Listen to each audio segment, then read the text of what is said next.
तो नमस्कार दोस्तों, आज हम बात करने वाले हैं हिंदी में अलंकार के बारे में। कल के क्लास में मैंने पढ़ाया था आप लोग को अर्थालंकार, शब्दालंकार। आज हम पढ़ाएंगे आपको अर्थालंकार दोस्तों।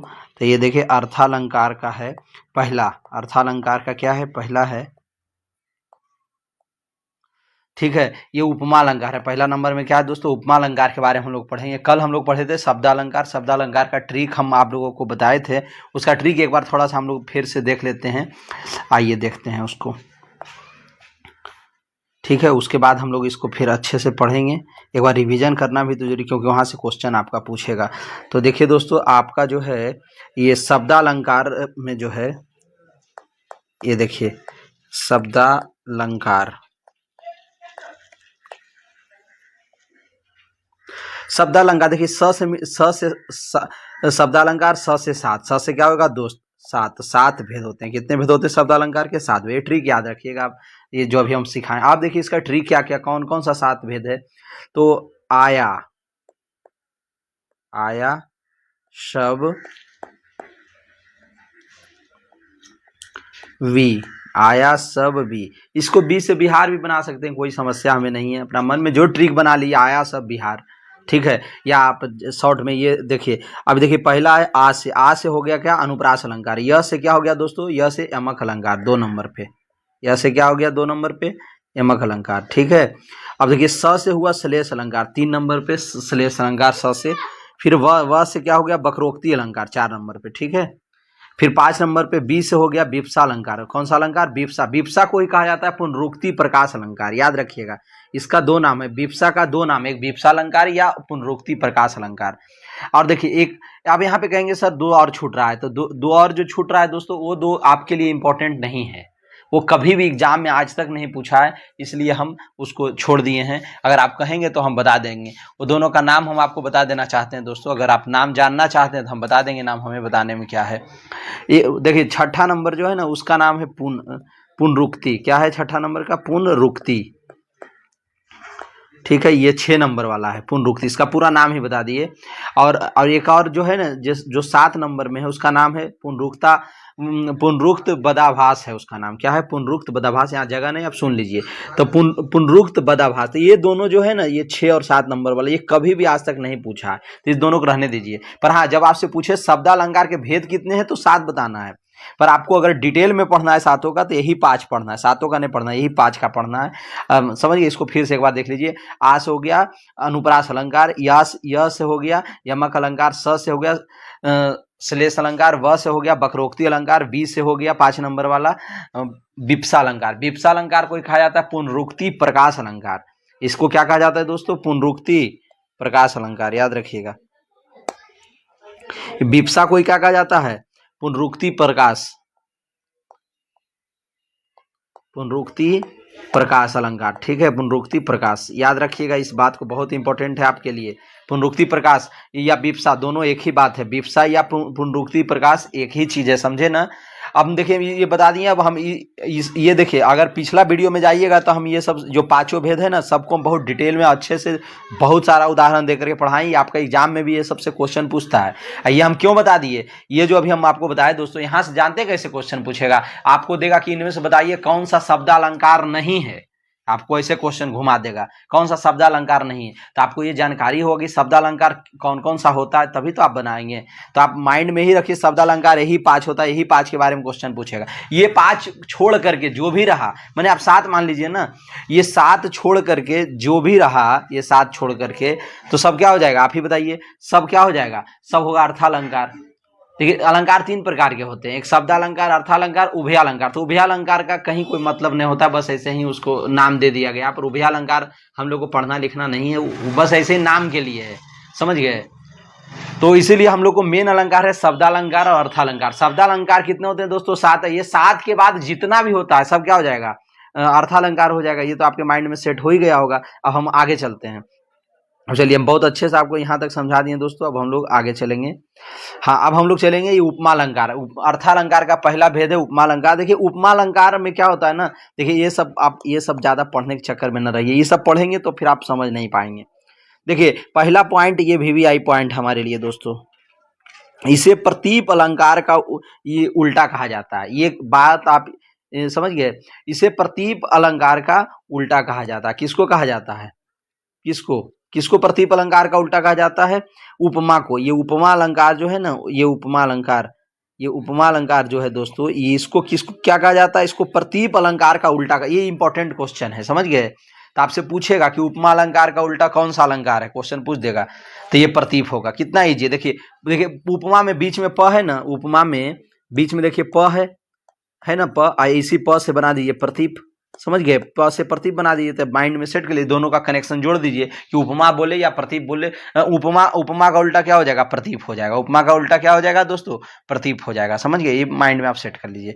चलिए इतना बात आपको समझ। आप देखिए उपमा अलंकार के अंग, देखिए यहाँ पे उपमा अलंकार के अंग। ऐसे आप परिभाषा एक बार पढ़ लीजिए, पढ़ने के लिए ये सब का उतना बहुत ज्यादा जरूरत होता नहीं है। जब उपमेय की तुलना उपमान से की जाती है वहां उपमा अलंकार होता है। जब उपमेय की तुलना, ये उपमेय और उपमान आपको अब समझ में नहीं आएगा। आप देखिए यहाँ पे आपको उपमेय उपमान अब समझ में आपको नहीं आता होगा। ये देखिए, ये उपमेय क्या होता है भैया, उपमान क्या होता है, इसमें आप बहुत कंफ्यूजन होता है आपको। आज हम सब कंफ्यूजन को दूर करने वाले हैं, समझ गए। आज के बाद फिर कंफ्यूजन इसमें नहीं बचेगा दोस्तों। ये अब देखिए आगे है प्रतीप अलंकार, ये तो अभी हम बता ही दिए। अब देखिए एक और चीज है, ये भी देखिए आपके लिए भी आई है। ये जो लाइन है ना, ये पॉइंट भी आई है। कहेगा उपमा अलंकार के कितने अंग है? तो 4 अंग है। कितने अंग है दोस्तों? 4 अंग। उपमा अलंकार के कितने अंग? 4 अंग। ये क्वेश्चन पूछता है एग्जाम में, अक्सर पूछता है भाई। उपमा अलंकार के कितने अंग होते हैं दोस्तों? तो उपमा अलंकार के 4 अंग होते हैं। अक्सर पूछा जाता है, इसलिए हम बता दिए। और कौन कौन? देखिए एक उपमेय हो गया, एक उपमान हो गया। दोनों तो रहेगा ही, उपमेय उपमान। एक है साधारण धर्म और एक वाचक शब्द। उपमेय उपमान का ही यूज देखिए कर्मधारय समास। जब आप समास पढ़ेंगे तो वहां भी कर्मधारय समास में आपको ये चीज देखने को मिलेगा। उपमेय उपमान, विशेष और विशेषण। तो वहां भी टीचर अच्छे से नहीं समझाते हैं, आप भी नहीं समझ पाते हैं। पर अब नहीं बच पाएंगे, क्योंकि अलंकार आप पढ़ रहे हैं। अलंकार में उपमेय उपमान अगर नहीं समझे तो फिर कुछ भी नहीं समझ पाएंगे। ठीक है। अब कह रहा है देखिए, ये सब तो हम लोग को कह रहा है कि जिसकी उपमा दी जाए या जिसकी तुलना की जाए उसको उपमेय कहा जाता है। अब हम ये सब के चक्कर में भी ना पढ़ेंगे। ठीक है। अब हम लोग मेन चीज देखिए, अब देखते हैं उपमेय उपमान में अंतर क्या है। अंतर से आप बहुत आराम से पकड़ देंगे। ये जो ये पहचान है दोस्तों, ये है उपमेय का पहचान है। ये किसका पहचान है? उपमेय का पहचान।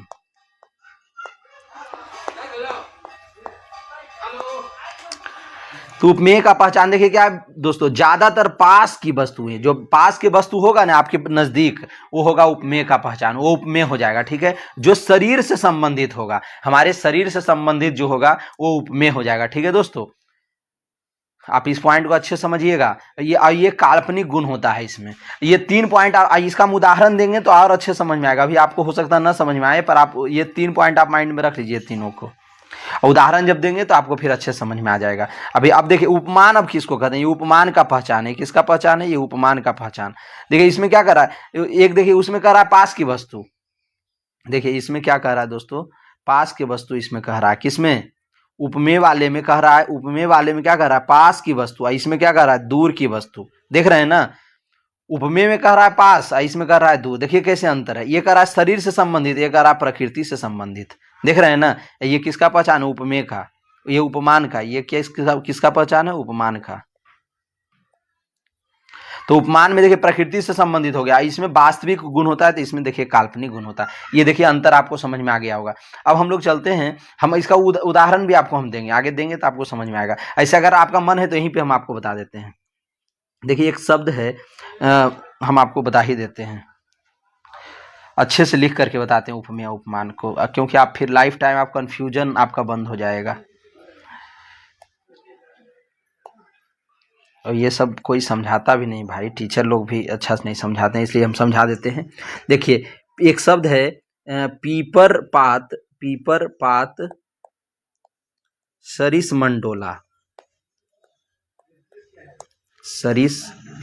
मंडोला। ठीक। अब देखिए, ये देखिए यहीं पे आपको समझ में आएगा उपमेय उपमान। हम क्या बताए थे दोस्तों, जो शरीर से संबंधित होगा वो उपमेय होगा, शरीर से संबंधित जो होगा उसको क्या कहेंगे? उपमेय। तो देखिए यहाँ पे आप ही बताइए, पीपर पात सरिस मंडोला, ये शरीर से संबंधित कौन है? आप ही बताइएगा हमको। शरीर से संबंधित इसमें क्या होगा दोस्तों? तो देखिए शरीर से संबंधित हमारा मन होगा। ये मन क्या है? शरीर से संबंधित है। ये शरीर से, ये शरीर से संबंधित जब आ जाएगा तो देखिए मन ही तो है। मन क्या है? से संबंधित चीज है, समझ गए। और तो ये जब मन से संबंधित जो होगा ना उसको क्या बोला गया था कि उपमेय होगा, वो क्या होगा, उपमेय। देखिए हम बताए थे ना, उपमेय होगा, जो मन से संबंधित होगा, जो शरीर से संबंधित होगा उसको उपमेय कहा जाता है, समझ गए। और जो प्रकृति से संबंधित होगा, क्या बताए थे, जो प्रकृति से संबंधित। अब बताइए इसी में प्रकृति से संबंधित क्या है, ये पीपर पात, क्या है, पीपर पात क्या है दोस्तों, ये पीपर का पत्ता, पीपर पात माने पीपर का पत्ता। तो ये क्या हो गया, ये हो गया हमारा, हाँ पीपर का पत्ता जो हो गया दोस्तों, ये क्या हो गया, ये प्रकृति से संबंधित है, किससे, प्रकृति से संबंधित, ये प्रकृति से संबंधित है। किस क्या, पीपर पात क्या प्रकृति से संबंधित है, और शरीर से संबंधित हमारा मन हो गया। तो क्या बताया था, प्रकृति से जो संबंधित रहेगा उसको उपमान कहेंगे, क्या बोलेंगे, उपमान। प्रकृति से जो संबंधित रहेगा दोस्तों उसको उपमान कहा जाता है, क्या कहा जाता है। अब देखिए उपमान, ठीक। तो ये देखिए तो उपमान हो गया। आप कहिएगा सर हमको ये याद नहीं रहेगा, क्या करेंगे सर। देखिए मे में मैं आ रहा है, मैं मने मैं, ये मैं मने मैं। अब मैं क्या होता है, मैं मतलब मैं मने अपने बारे में, तो हम लोग का शरीर होता है ना जी, हम लोग का क्या होता है, शरीर होता है। तो समझिए कि उपमेय, मैं मने मैं मने मैं। यहाँ देखिए मैं नहीं है, यहाँ पे मैं नहीं है, ठीक है। मैं देखिए यहीं पे मैं से मैं बना देंगे, मैं से क्या बना देंगे, मैं मन शरीर। तो जहां भी शरीर का जिस लाइन में बात आ जाए शरीर वाला, तो समझ जाइएगा, मतलब जो शब्द शरीर वाला होगा तो समझिएगा क्या, जैसे मन, मन क्या होता है, शरीर के ही एक पार्ट है मन, तो क्या हो जाएगा, मन उपमेय हो जाएगा, क्या होगा, हो जाएगा दोस्तों उपमेय, ठीक है। मैं से मैं मतलब शरीर। आप बात आप समझ गए होंगे। अब देखिए हम और भी इसका बहुत सारा उदाहरण बताएंगे। अब देखिए एक और यहाँ पे उपमान में, अब एक हुआ में, तो एक हो गया उपमान। उपमान क्योंकि पीपर पात प्रकृति से जुड़ा हुआ था, प्रकृति वाला क्या हो गया, उपमान हो जाएगा। बात समझे। एक जब उपमेय हम जान गए, उपमेय शरीर का होता है, तो उपमान क्या हो जाएगा, प्रकृति वाला होगा। तो हम लोग अब माइंड में कोई समस्या नहीं होनी चाहिए। पर एक बात और हम देखिए, इसका अगर विग्रह आप करते हैं दोस्तों, अगर आप विग्रह करते हैं मतलब इसका अगर अर्थ निकालते हैं, तो इसका अर्थ देखिए क्या निकलेगा, पीपर के पत्ते के समान। हम देखिए बहुत अच्छे से आपको हम समझाने का प्रयास कर रहे हैं, टाइम थोड़ा सा लग सकता है।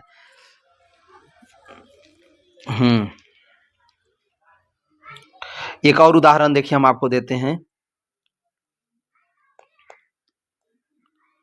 मोम सा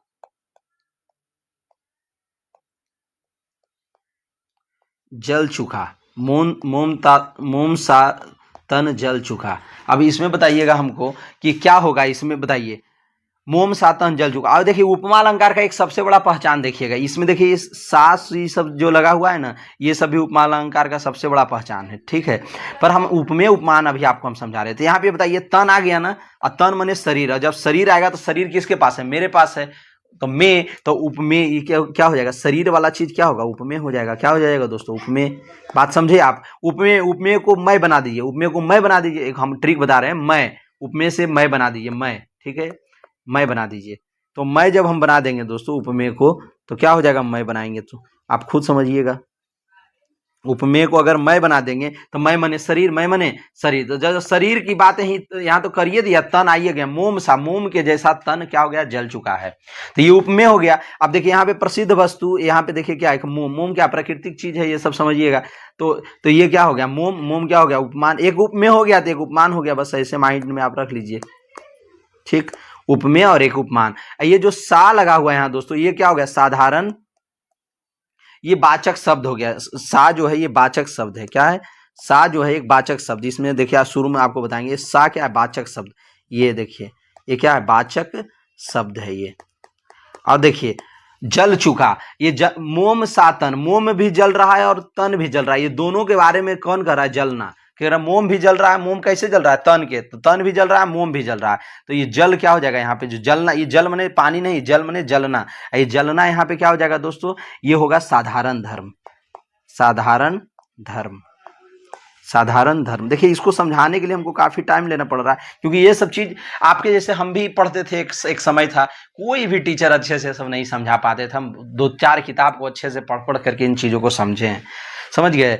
तो अब हमको ये कॉन्सेप्ट क्लियर हुआ, तो हम सोचते हैं कि हम जिसको पढ़ाएं तो उसको ये सब कंफ्यूजन ना हो, समझ गए। अब देखिए साधारण धर्म माने कॉमन, जो दोनों के लिए कॉमन हो। जैसे आप मैथ में कॉमन पढ़ते हैं ना, कुछ कॉमन लिया जाता है मैथ में, अलजेब्रा जब आप बनाते हैं तो कॉमन लिया जाता है ना, जब समझ गए। तो देखिए कॉमन, जो कॉमन चीज जैसे जल, ये जो जलना है ये दोनों के लिए यूज हो रहा है। किसके किसके लिए? मोम भी जल रहा है और तन भी जल रहा है, समझ गए? तो दोनों के लिए जो यूज हो रहा है, देखिए यहाँ पे साधारण धर्म हो गया। बात आप मेरा एकदम अच्छे से समझ गए होंगे दोस्तों। अब हम इसका उदाहरण देखिए, हम 4 चीज आपको बताया, चारों चीज का उदाहरण हम आपको दे दिए।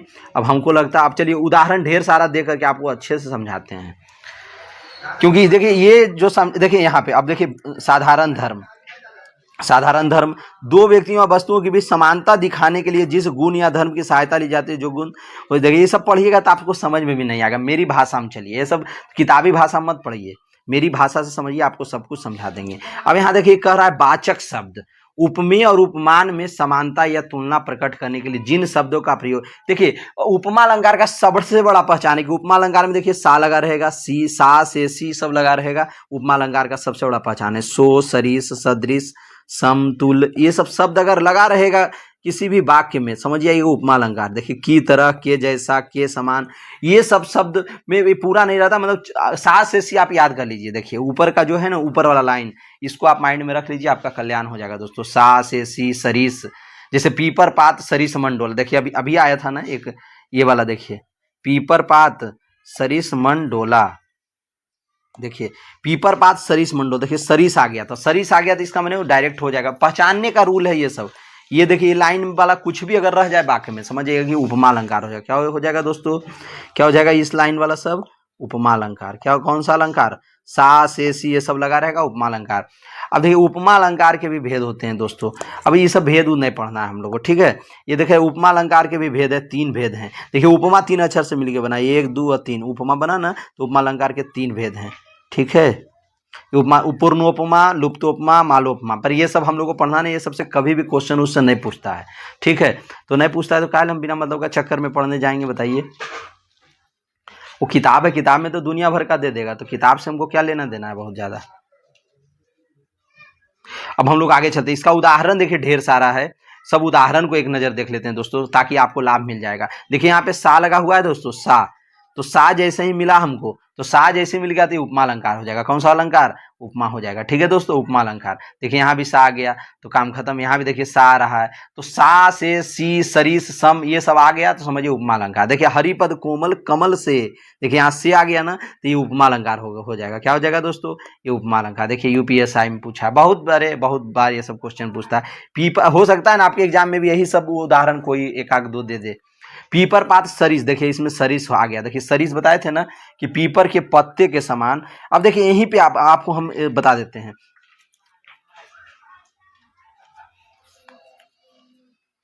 अब यहीं पे हम आपको बता देते हैं दोस्तों,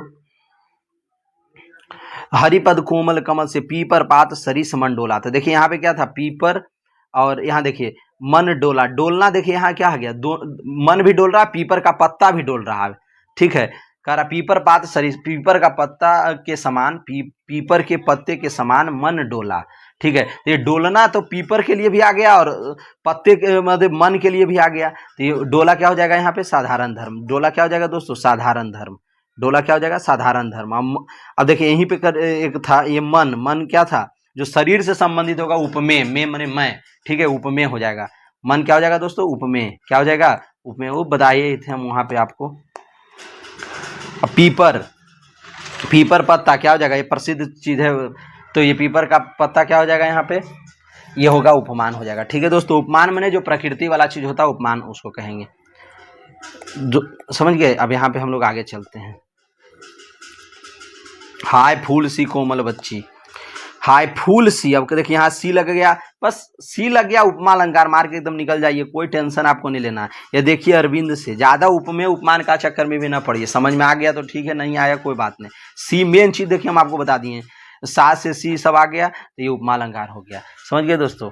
अब आगे चलते हैं। दीप सामन जल चुका, दीप सामन जल चुका, देखिए यहाँ सा लगा हुआ है। अब ये भी उदाहरण आपको हम दिए थे, दीप सा मन जल चुका, तो ये जलना यहाँ पे दोनों के लिए आ रहा है, दीप भी जल रहा है, मन भी जल रहा है, ठीक है? ये तन होना चाहिए था। अब जो मन है तो क्या दिक्कत? देखिए मोम सा तन गल चुका, देखिए अगला में एक जगह दिया है, तो चलिए, तो दीप सा मन जल चुका, तो कह रहा है मन जल चुका, दीप के जैसा मन जलाए। तो मन यहाँ पे क्या, देखिए मन है शरीर वाला चीज, तो शरीर वाला चीज क्या हो जाएगा, उपमेय, में मने मैं, उपमेय में आ रहा है, में मने मैं, तो उपमेय हो जाएगा। और ये दीप क्या हो जाएगा, यहाँ पे उपमान हो जाएगा। क्या, ये प्रकृति वाला चीज है दीप, तो दीप हो जाएगा उपमान, और मन हो जाएगा क्या, उपमेय। और जलना, ये दोनों चीज जल रहा है, मन भी जल रहा है, दीप भी जल रहा है। तो जो दोनों चीज के लिए जब आएगा तो कॉमन हो गया। ये कॉमन जो होता है उसको साधारण धर्म कहते हैं। और सा हो गया वाचक शब्द, सा क्या हो गया, वाचक शब्द। देखिए बहुत अच्छे से समझा रहे हैं आपको हम। सागर सा गंभीर हृदय, देखिए फिर यहाँ पे सा आ गया, तो सा आ गया तो उपमा अलंकार हो गया। ठीक है दोस्तों, सागर सा गंभीर हृदय, देखिए अब यहाँ पे हृदय आ गया, हृदय मैंने शरीर वाला चीज, तो जैसे ही शरीर आ गया, तो शरीर आ गया तो क्या हो गया, उपमेय हो जाएगा। उपमेय, में मने मैं मने शरीर, मेरा शरीर, तो समझिए हृदय शरीर का अंग है, तो ये उपमेय हो जाएगा। यहाँ पे देखिए सागर, सागर क्या हो गया, प्रकृति वाला चीज है सागर, तो ये उपमान हो जाएगा। क्या हो जाएगा दोस्तों, उपमान। समझ में आ रहा है। अब देखिए ये सा क्या हो गया, वाचक शब्द। और देखिए गंभीर हृदय हो, ये गंभीर यहाँ पे कह रहा है कि सागर जैसा हृदय भी क्या होता है, गंभीर होता है, और यहाँ पे सागर भी गंभीर होता है। ठीक है, तो ये गंभीर दोनों के लिए आ रहा है, तो साधारण धर्म हो जाएगा। जो दोनों के लिए वो साधारण हो गया, कॉमन हो गया। ठीक है, अब चलिए हम देखिए बहुत अच्छे से आपको समझाने का प्रयास कर रहे हैं दोस्तों। मोम सातन, ये तो हम बता ही दिए थे। खिली हुई हवा आई फिरकी सी आई, देखिए सी लग गया, उपमा अलंकार, काम खत्म। ठीक है, अब हम लोग रूपक अलंकार के बारे में देखेंगे दोस्तों। देखिए वो हम उससे ज्यादा उदाहरण क्या ही देंगे, देखिए 9 उदाहरण हो गया, देखिए यहाँ तक मिला के 9। हमको लगता है इसी में से 1-2 आपका क्वेश्चन में आ जाएगा, और नहीं भी आएगा तो हम पूरा रास्ता आपको हम बता ही दिए कि उपमेय उपमान कैसे आपको पता करना है। और अभी कुछ कंफ्यूजन हो तो हमें कमेंट में पूछिएगा, हम आपको बताएंगे फिर अलग से। ठीक है, अब देखिए रूपक अलंकार, अब हम लोग क्या पढ़ेंगे, रूपक अलंकार। रूपक अलंकार में क्या होता है दोस्तों, ये देखिए पूछ देता है ऐसे करके कि जहां उपमेय में ही उपमान का अभेद आरोप होता है, ऐसे भी पूछ देगा ऐसे करके। ये लाइन जो अभी अंडरलाइन की, उपमेय में ही उपमान का अभेद आरोप होता है, कौन सा अलंकार होता है, तो बता दीजिएगा, रूपक अलंकार। ठीक है, रूपक अलंकार में उपमेय उपमान के मध्य योजक चिन्ह, देखिए ये वाला चिन्ह लगा रहता है, पर कहीं कहीं पे नहीं भी रहेगा। ये योजक चिन्ह जो होता है ना दोस्तों, इसको योजक चिन्ह कहा जाता है। ये लगा रहेगा आपके क्वेश्चन में, वाक्य में, तो अगर रहेगा तो ठीक है, कभी कभी नहीं भी रहता है। जैसे आप द्वंद्व समास पढ़ते होंगे, द्वंद्व समास में कभी कभी क्या होता है, योजक चिन्ह 90% केस में योजक चिन्ह लगा रहता है, कहीं कहीं पे नहीं भी रहता है, पर हमको अपना सेंस भी यूज करना है। उसी तरह से इसमें भी रूपक अलंकार में ये वाला योजक वाला चिन्ह लगा रहेगा 90% केस में, पर हो सकता है 10% में न रहे एक आध क्वेश्चन में। तो आपको कंफ्यूजन नहीं होना, हम सब रास्ता भी बता देंगे आपको। ठीक है, अब देखिए इसका अगर पीडीएफ चाहते हैं तो हमारा दूसरा मतलब टेलीग्राम पे जुड़ जाइएगा, वहां पे इसका पीडीएफ आपको मिल जाएगा। देखिए मैया मैं तो चंद्र खिलौने ले, देखिए चंद्र तो देखिए ये वाला लगा हुआ है ना, ये वाला समझ गए। देखिए हाइफन ये लगा हुआ है चंद्र के पास में, चंद्र खिलौना के बीच में, बस हो गया। ये क्या हमको कह देंगे, इसको रूपक अलंकार। ज्यादा दिमाग मत दौड़ाइएगा, ज्यादा दिमाग दौड़ाइएगा परेशान हो जाइएगा। अब ये सब आप पढ़ लीजिएगा अपने हिसाब से, समझ गए। ये किस पे कौन आरोप लगा रहा है ये सब पढ़िएगा, तो फिर आपको विद्वान बनना है तो बनते रहिएगा पढ़ करके। हम लिखा है देख लीजिए। अब हमको देखिए मेन चीज से मतलब होता है, हमको विद्वान नहीं बनाना है आपको। देखिए मेन है गिरी और मंच, समझ गए। गिरी और मंच, जब आप पीएचडी करिएगा ना व्याकरण पे, तब ये सब आप रिसर्च करिएगा। अभी आप आराम से मेन चीज को देख लीजिए, गिरी मंच, समझ गए। तो गिरी मंच के बीच में देखिए क्या लगा हुआ है, ये बीच में लगा हुआ है ना, ये हाइफन वाला चिन्ह, बस हो गया काम आपका खत्म। ठीक है, और अगर इसमें देखना है तो अब आगे चलते हैं। चरण कमल, देखिए यहाँ भी लगा हुआ है ये वाला चिन्ह लगा हुआ है ना चरण कमल के बीच में, बस काम खत्म। ज्यादा दिमाग दौड़ाना नहीं है। यही सब आपके एग्जाम में भी, आपका एग्जाम का भी लेवल बहुत ज्यादा हाई नहीं रहेगा। फिर ज्यादा हाई रहेगा तो फिर एकदम अच्छे तरीके से आपको पढ़ना होगा। और भी यूट्यूब पे एक से एक टॉप क्लास के टीचर हैं, उनसे आप पढ़ लीजिएगा, समझ गए। हमको जितना आता है हम उतना ही बता पाएंगे दोस्तों। ठीक, यूट्यूब पे टीचर एक से एक बैठे हुए हैं पेड क्लास के लिए, फ्री वाले भी बहुत सारे लोग हैं, तो आप उनसे पढ़ लीजिएगा। हमको इतना ही आता है, हमको उतना ही आता है जितना आपको समझा सकते हैं। ज़्यादा दिमाग हम नहीं दौड़ाते हैं। हमारा आज तक कहीं भी हिंदी में एकदम बढ़िया नंबर लाए हैं, यही रास्ता आपको भी बताएंगे। संतो भाई आई ज्ञान की आंधी रे, ज्ञान रूपी आंधी। यहाँ देखिए की के जगह पे अगर हम ज्ञान की आंधी, की के जगह अगर ये वाला चिन्ह अगर लगा देते ज्ञान की आंधी, तो क्या नहीं हो सकता, ये वाला चिन्ह लग सकता था, पर यहाँ पर की लगा दिए तो मान करके चलिए ये चिन्ह यहाँ पे यूज हो सकता था। तो की लग गया तो कोई दिक्कत नहीं। तो यहाँ पे हम लोग ज्ञान रूपी आंधी, यहाँ ये भी दिमाग दौड़ाना है। रूपक अलंकार, देखिए रूपक अलंकार में आपको रूपी भी यूज करना है दोस्तों, ज्ञान रूपी आंधी, क्या कैसी आंधी? ज्ञान रूपी आंधी, मैंने रूपक रूपी मैंने मैया मैं तो चंद्र खिलौने ले। देखिए यहाँ यहीं पे एक शब्द देखिए क्या है, मैया मैं तो चंद्र खिलौने ले हूं। अब नहीं तो इसको देख लीजिए, एक चीज और आप यहाँ पे दिमाग दौड़ा सकते हैं कि चरण रूपी कमल, चरण रूपी कमल, तो चरण रूपी कमल इसको आप अपने माइंड में अर्थ निकालिएगा तो क्या निकलेगा अर्थ? चरण रूपी कमल। बस काम हो गया खत्म। रूपी आ गया तो रूपक अलंकार, रूपी क्या बना देंगे? रूपक अलंकार। अब देखिए अब आगे, उदित उदय गिरी रूपी मंच पर, गिरी रूपी मंच पर, रूपी माइंड में सेट करिए, हो जाएगा। मैया मैं तो चंद्रमा रूपी खिलौना लूंगा। कैसा खिलौना दोस्तों? चंद्रमा रूपी खिलौना। कैसा खिलौना? चंद्रमा रूपी खिलौना। तो रूपी यहां लगा दिए, चंद्रमा रूपी खिलौना, रूपी से रूपक बना दिए, हो गया काम खत्म।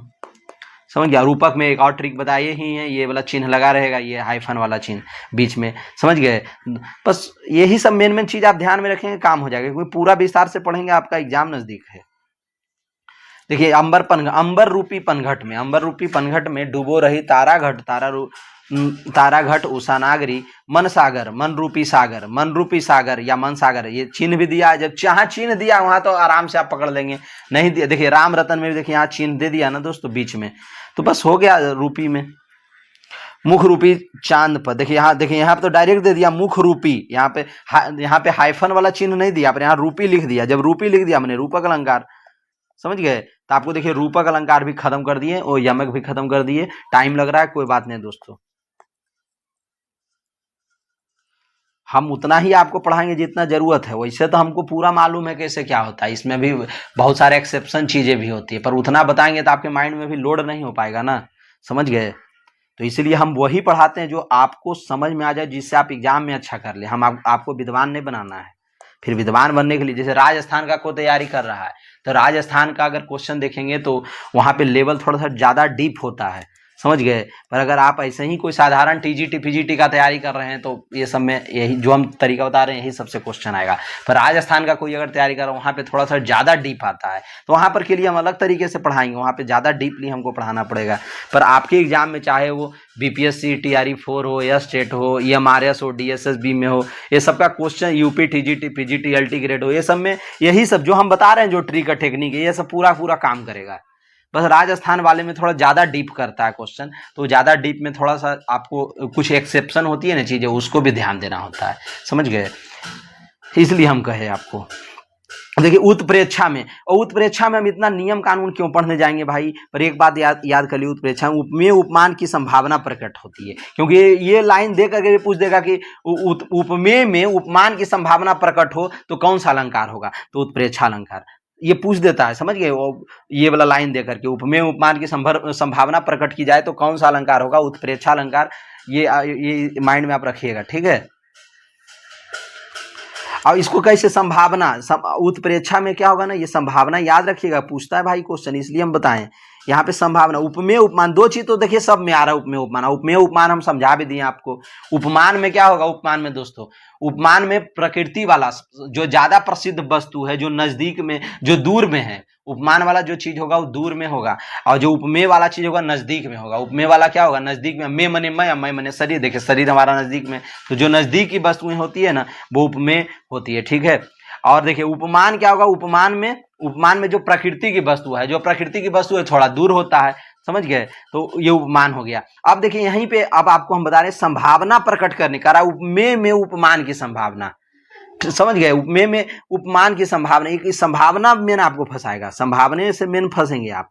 यही लिख देगा संभावना प्रकट होती है उपमेय में उपमान की, ये नहीं पलटेगा, ये दोनों को ये ऐसे ही रखेगा, उपमेय में उपमान की। मैं मने मैं समझ गए? संभावना तो आपको यही बस ध्यान देना है इसमें। आप पहचान इसका क्या, कुछ इसका वाचक शब्दों से पहचान कर सकते हैं। जैसे देखिए उत्प्रेक्षा वाले में आपके एग्जाम में भर भर के उत्प्रेक्षा से क्वेश्चन आएगा, समझ गए? देखिए जनू, जानो, जनहू, मनु, मानो, मनहू, देखिए ये सब रहेगा दोस्तों। जनहू, मनु, जानो, मानो, ये सब जब रहेगा ना, देखिए यहाँ पे जान पड़ता है निश्चय ही, ज्यों मुख ईव इच्छा से। पर मेन आपका देखिए एग्जाम में यही, ये तो यहाँ पे पूरा टोटल लिख दिया है, पर आपको ध्यान देना है बस इतना ही चीज पे। जनू, जानो, जनहू, देखिए, और देखिए मनु, मानो, मनहू, मानहू, यही मेन आपके एग्जाम में रहेगा। जो हम अंडरलाइन किए ना, देखिए जो हम अंडरलाइन किए दोस्तों, ये ज्यादा रहेगा, देख लीजिए यही सबसे रहेगा। आप देखिए हम पूरा उदाहरण दिखाएंगे आपको। देखिए मनहु, मनहु आ गया ना, मनहु आ गया उत्प्रेक्षा, मनहु आ गया तो क्या होगा उत्प्रेक्षा अलंकार। बस ज्यादा दिमाग नहीं दौड़ाना है, हम जो कहते हैं उतना ही सुनिए, एग्जाम टॉप करके आएंगे आप। तो मनहु मान हो गया उत्प्रेक्षा, ठीक है। अब और आगे चलते हैं, देखिए सब में लगा रहेगा। पर जनु, देखिए यहाँ पे जनु लगा हुआ है ना दोस्तों, जनु, इसमें देखिए जनु लगा हुआ है ना, जनु, तो जनु हो गया तो उत्प्रेक्षा अलंकार। कौन सा अलंकार? उत्प्रेक्षा। और जो हम उदाहरण अभी दे रहे हैं देखिएगा, यही सब में 1-2 आपके एग्जाम में दे देगा। और उत्प्रेक्षा अलंकार से 4-4 5-5 क्वेश्चन पूछता है, इसलिए देखिए यहाँ पे ज्यों लगा हुआ है, ज्यों लग गया ना, तो ज्यों लग गया मैंने उत्प्रेक्षा अलंकार। आगे चल, देखिए यहाँ पे मनहु लग गया, मानहु, तो मानहु में उत्प्रेक्षा अलंकार, याद रखिएगा। जनहु, मनहु, जानहु, मानहु, ये सब देखिए। फिर देखिए अगला में मानो लग गया, हाँ, तो यहाँ देखिए मानो लग गया, मानो लग गया, तो इसका मैंने फिर हो गया, क्या हो गया दोस्तों? उत्प्रेक्षा अलंकार। जैसे, देखिए यहाँ पे आ गया ना, जैसे, जैसे करके आ गया तो उत्प्रेक्षा अलंकार। जो, जैसे, ज्यों, ये सब आ गया। जनहू, तो ये क्या हो जाएगा? अब देखिए आगे चलते हैं। ज्यों, ज्यों नावक के तीर, लाइन आप पढ़ लीजिएगा। ज्यों आ गया ना, तो ज्यों आ गया, तो अब देखिएगा यही सबसे आएगा आपके एग्जाम में, क्वेश्चन आएगा जो हम दिखा रहे हैं। तो ज्यों मैंने क्या हो गया? ये उत्प्रेक्षा हो गया। अब देखिए इसमें मनहु, मनहु आ गया मैंने उत्प्रेक्षा हो गया दोस्तों। अब हम आगे देखिए, पूर्ण मानो, मानो आ गया उत्प्रेक्षा हो गया। इसमें देखिए, देखिए यहाँ पे मानो आ गया, यहाँ भी फूल काश सकल माही जनु, देखिए यहाँ पे जनु आ गया, जनु बरसाती हूँ ऋतु प्रकट। देखिए जो हम कह दिए यही समय देखिएगा आपके एग्जाम में आ जाएगा, समझ गए। अब हम लोग पढ़ेंगे अतिशयोक्ति अलंकार। क्या पढ़ेंगे दोस्तों? अतिशयोक्ति अलंकार, याद रखिएगा, अतिशयोक्ति अलंकार। वो अतिशयोक्ति अलंकार में एक बात यहाँ पे आप ध्यान दीजिएगा, जिसमें बातों को बढ़ा चढ़ा करके एकदम बड़ाई किया जाता है जरूरत से ज्यादा, उसी को कहा जाता है अतिशयोक्ति अलंकार, ठीक है। तो देखिए यहाँ कह भी रहा है, जब किसी व्यक्ति या वस्तु का वर्णन लोक सीमा या मर्यादा से बढ़ा चढ़ा करके वर्णन किया जाए उसको अतिशयोक्ति। अति मने ज्यादा, उक्ति, देखिए लास्ट में क्या लगा है? उक्ति, मने जरूरत से ज्यादा बढ़ा चढ़ा करके, ज्यादा बढ़ा चढ़ा करके कोई बात को कहना, उसको कहा जाता है अतिशयोक्ति अलंकार, ठीक है दोस्तों। अब हम इसका उदाहरण देखते हैं। आगे नदियां पड़ी अपार, इसका अर्थ आपको निकालेंगे तभी इसको समझ में आएगा, समझ गए। आगे नदियां पड़ी अपार, घोड़ा कैसे उतरे पार, राणा ने सोचा इस पार, ये महाराणा प्रताप, महाराणा प्रताप ने सोचा इस बार, तब तक चेतक था उस पार। कर अभी राणा, महाराणा प्रताप अभी मतलब इस पार, इसी पार है, नदी के इस पार है, एक किनारे पे हैं, और जब तक अभी सोच रहे हैं कि कैसे उस पार होंगे, उतने देर में क्या हुआ? घोड़ा उस पार चला गया। बताइए, नदी इतना चौड़ा होता है, उसको फान करके कैसे घोड़ा उस साइड चला जाएगा? मैंने कहने का मतलब क्या है? बढ़ा चढ़ा करके बात को कहना है। कर अभी सोचिए रहेंगे तब तक चेतक था उस पार, तो ये क्या लग रहा है? ज्यादा, जरूरत से ज्यादा बड़ाई कर दिया गया है चेतक का, तो ये क्या हो गया? अतिशयोक्ति अलंकार। ये बहुत एग्जाम में पूछा है, भले यहाँ पे सिर्फ एक एग्जाम का दिया, यही सब देखिए आपके एग्जाम में भी आ जाएगा। देखिए क्या होता है एग्जाम में, कुछ चीजों का एक ही उदाहरण बार बार सभी एग्जामों में पूछते हैं, तो इसलिए हम जो भी पढ़ा रहे हैं इसमें 8-10 उदाहरण दे के पढ़ा रहे हैं। काहे ले? यही सब में कोई एक आ जाए, आप पढ़े रहेंगे, आप आराम से कर ले जाएंगे, और समझा समझा के भी पढ़ा रहे हैं। हनुमान की पूछ में लग न पाई आग, करा हनुमान जी के पूछ में भी आग लग नहीं पाई है, और सारी लंका जल गई है, गए निशाचर भाग। निशाचर में वही राक्षस जो रावण के सब एरिया में रहता था लंका में। करा हनुमान की पूछ में लग न पाई आग, अभी लाग नहीं लगा है, उतने में क्या हुआ? सारी लंका जल गई। उतने में सोचिए अभी आग भी नहीं लगा उनका पूछ में और लंका भी जल गया, तो क्या हो रहा? बढ़ा चढ़ा करके वर्णन किया गया। अगर गए निशाचर भाग, निशाचर में भी राक्षस सब, तो अभी तो आग भी नहीं लगा, तो अभी ये सब घटना कैसे हो जाएगा? तो क्या हो गया? इससे क्या समझिए? बढ़ा चढ़ा कर अतिशयोक्ति। बस ये सब चीजों का आप एकदम माइंड में रट लीजिए, समझ गए कि यही उदाहरण सेम टू सेम आपको एग्जाम में पूछ देगा, देखिएगा। बांधा था विधु को किसने इन काली जंजीरों से, मणि वाले फनियों का मुख क्यों भरा हुआ हीरो से।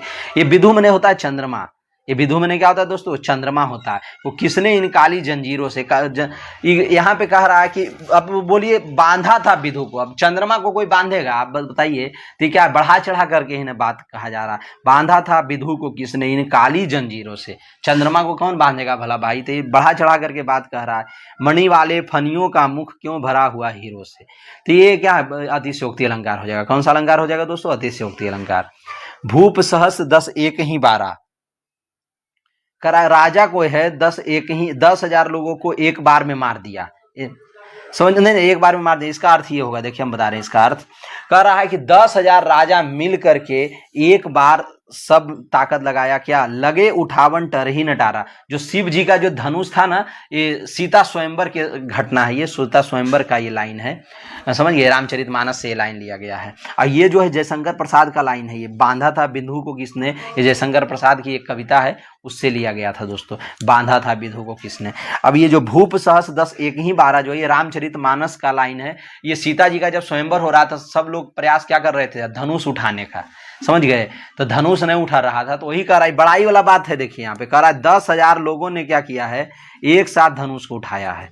10,000 राजाओं ने, भूप मने होता है राजा और सहस मने होता है 1,000, यहाँ सहस के बाद लिख दिया 10, मने 10,000 राजाओं ने एक ही बार, एक बार में 10,000 मिल करके एक बार में धनुष को उठाने का प्रयास किया। लगे उठावन टरही नटारा, मतलब 10,000 आदमी एक साथ ताकत लगा के उठाया और थोड़ा सा भी टस से मस कुछ नहीं हुआ, मतलब हिला तक नहीं। वही करा टरही नटारा मैंने हिला तक नहीं, मतलब शिव जी का धनुष। तो ये क्या है, बड़ाई है। सोचो 10,000 आदमी मिल जाएगा तो नहीं क्यों हिलेगा भाई।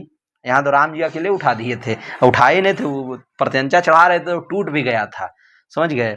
उतना में ही तो परशुराम जी वहां पे अवतरित होकर के पूरा हल्ला हंगामा हुआ था। आप पढ़े होंगे, क्लास 10 का NCERT में भी ये सब पढ़ना है, नेट JRF में भी सब पढ़ना है। चलिए, प्रिय प्रवास की बात चलत है, सूखी गई तियक कोमल गात। अब कह रहा है कि प्रिय प्रवास की अभी बात ही चल रही है। प्रिय प्रवास किनकी रचना बताइएगा दोस्तों। प्रिय प्रवास हमारे हरिऔध जी का 1914 में लिखा गया है, अयोध्या सिंह हरिऔध का रचना है, हिंदी का प्रथम खड़ी बोली महाकाव्य है, ठीक है।